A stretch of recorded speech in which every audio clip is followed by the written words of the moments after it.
Hey everyone, in this quick tutorial, I'll show you how to run Excel in WPS Office or how to open Excel file using WPS Office. If you don't have Microsoft Excel installed or you simply prefer WPS Office, opening Excel files here is super easy. First, go ahead and locate the Excel file you want to open.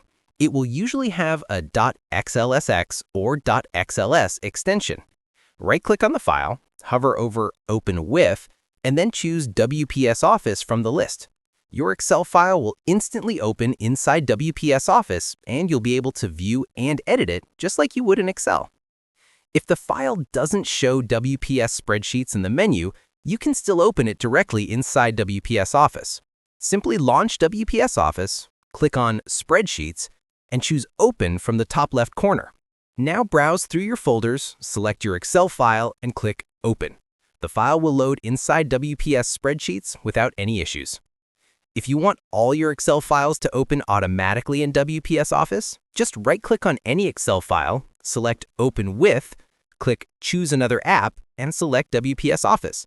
Make sure to check the box that says Always use this app to open .xlsx files and hit OK. From now on, all your Excel files will automatically open in WPS Office. And that's it. This is how you run Excel in WPS Office and how you can open any Excel file quickly and easily. If this tutorial helped you out, don't forget to like and subscribe for more tech tutorials. Feel free to reach out if you encounter any issues during the process. If this video helps you out, please leave a like and subscribe. Comment below if you have any questions. If you need further assistance, consider hiring a professional using the link in this video below.